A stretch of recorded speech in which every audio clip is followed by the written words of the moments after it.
Sounds like cementing, doesn't it, or bricklaying? It is a little bit.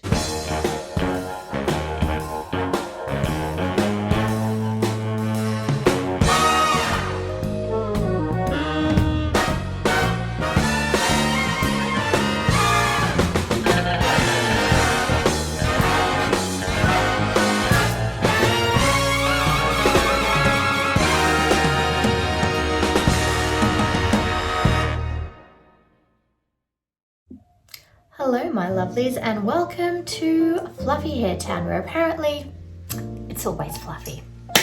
Good evening. Tonight I am taking you on a little spa at home journey because we can't get out to the spa right now. And not to mention, this is actually how I treat myself, I'd say maybe monthly, to a little pampering at home, because don't we all need it, and especially our feet.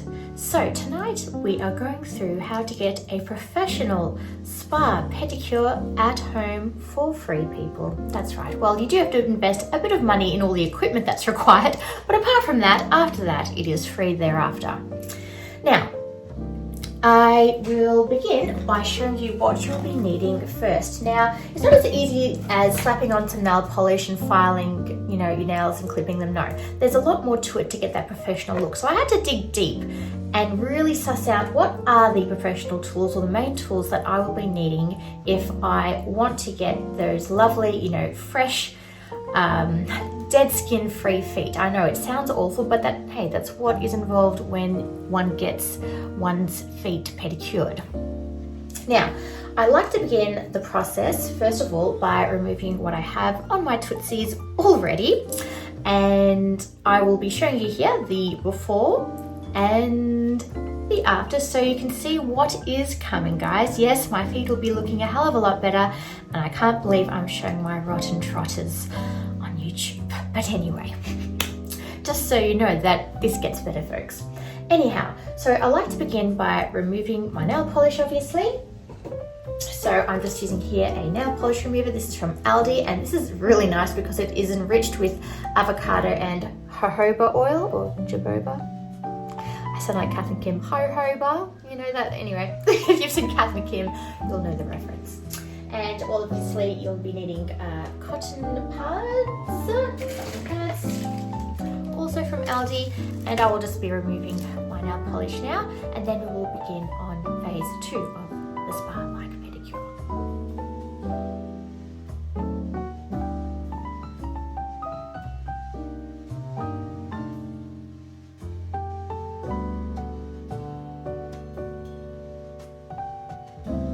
Now, step 2 in my little Pink Panther bag of tricks is, now that my nail polish has been sufficiently removed and you've seen the awful remnants of what is underneath, we will fix that all up, don't you worry. Step 2 is basically, I like to go in and use this device by Scholl, and it's a rotating battery operated skin filer or exfoliator, so I'll show you here briefly. So basically these, what they call diamond heads or rough sandpaper like heads spin, and they remove all the dead skin from your calluses around the feet. So I just like to do that gently around the heels and around, any dry skin areas.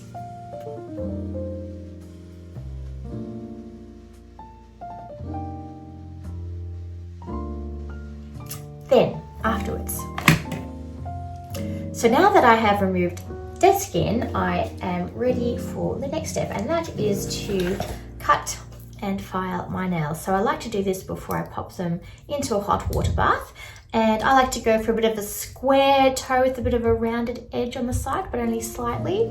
Very particular, but choose a shape. Go online and look at nail shapes and see which one you like, because getting that symmetry is very important to making the whole thing look very professional, because that is the whole point of the video, is to get a professional salon pedicure at home, and obviously use this to file down any bits that stick out. So what you'll be needing is nail clipper, an extra large one preferably, and a nail file.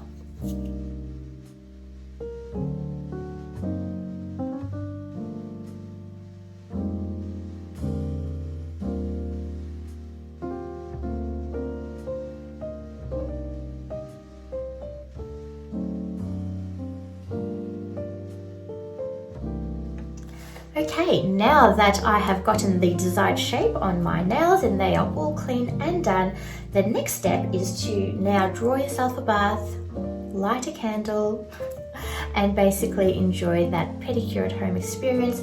That's to relax, pop some bubbles in your water or some smelling salts or anything that makes you feel good, some aromatherapy, and sit there and just soak your feet for a little bit in a nice, decently hot or warm tub of water for around 5 minutes. And whilst I'm in there, I like to use a pumice brush. So you can find these at most chemists.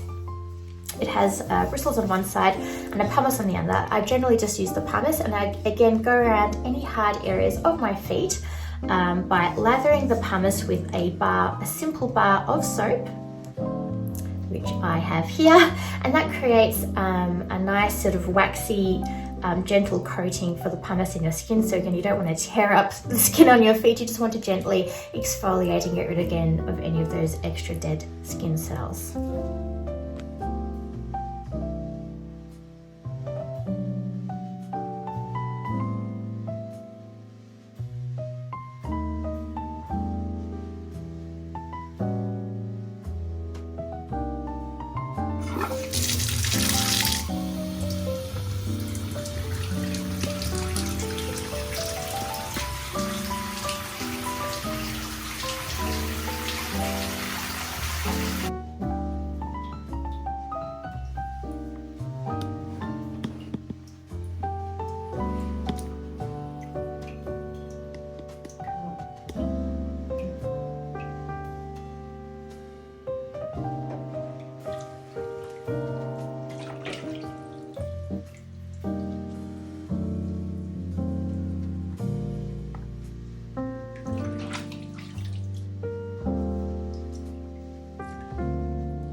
Okay, lastly, while my feet are nice and relaxed, I then pop on some cuticle oil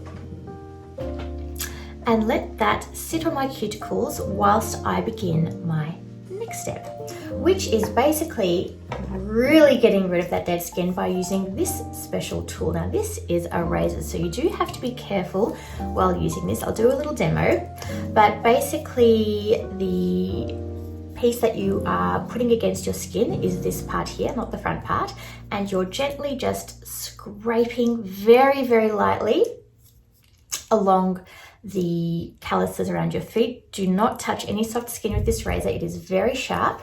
And this is a set by Manicare, great brand, and you can find this at any chemist. And make sure your feet are just freshly dampened from the bath. They don't recommend doing this on dry skin, so make sure you do soak your feet before beginning this step. Now, this also comes with 5 extra spare blades, which you can change when they get blunt. But yes, very happy with this tool, and this is what really gives that extra edge to your at-home spa manicure.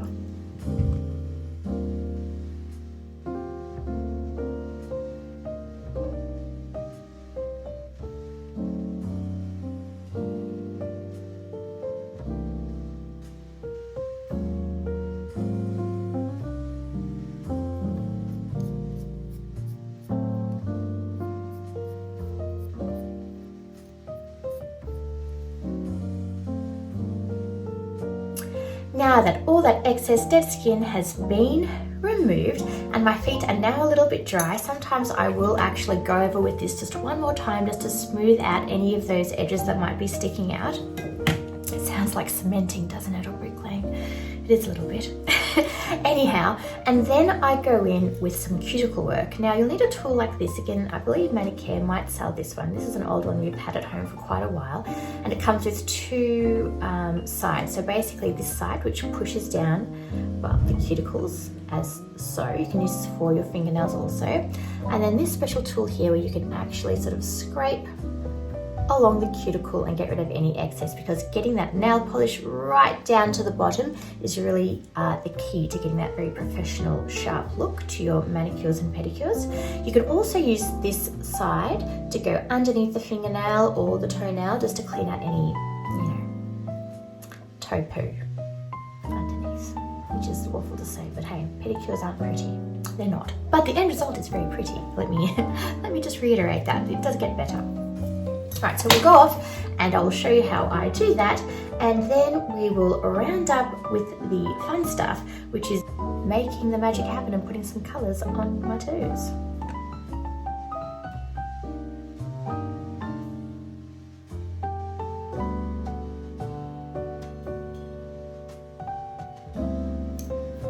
We need this little tool, and this little tool gets rid of any of the stray dead skin around maybe the tips or around just the nail bed or at the top of the nail, like on the side. Say if you have any overhang nail or anything like that, this handy little pincer tool, which is very powerful, so be careful here, use a bit of caution, will get rid of any of that.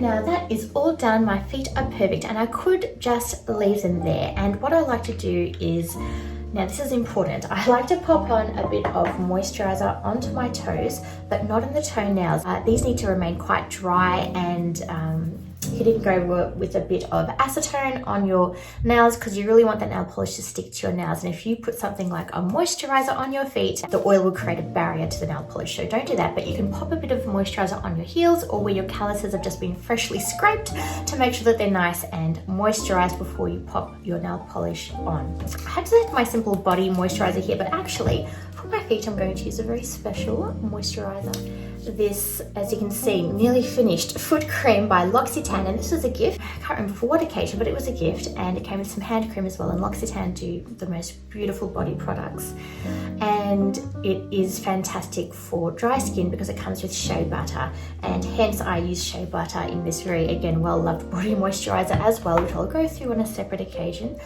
But shea butter is fantastic for keeping your skin nice and hydrated and protected as well.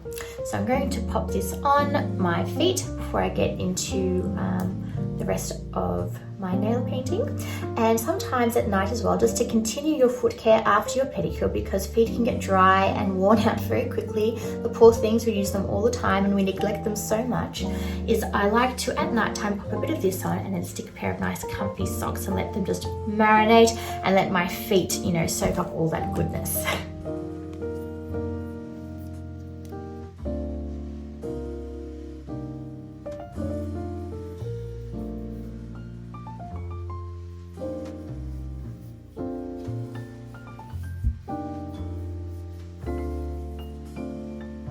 Now for my nail colors today, I am using Sally Hansen, and I actually use this exclusively. I love the results. It looks like you have gel nails on. It is an absolute fantastic product. You can find this at the supermarket, at any chemist. They have a range of colors and so forth. The most important product in their range, however, is their top coat. Now it comes in a matte or a shiny. I've gone for the shiny, and this basically seals in your colors. Now for their color range today, I'm using Peaches and Dream, shade 363, but I will insert a clip here of all the other colors that I use. Again, I'm still collecting. I will be collecting more, and I would love to try the matte top coat as well. But today I'm using this shade because it is spring and I'm feeling very pink. And so I'm going to be using this on my nails today, and they recommend using 2 coats of this before applying your top coat. And I'd say it takes probably 5 minutes between each coat for it to very fully set.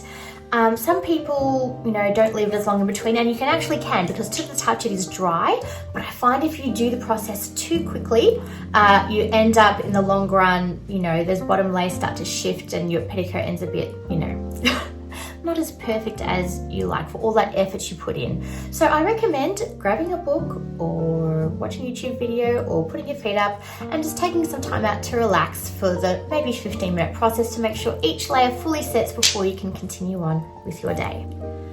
Now, just remember guys, just a few handy tips along your journey. If you need an extra, like a third coat of nail polish, some of the lighter polishes from Sally Hansen again are a bit light, so you may require that third coat, which I did.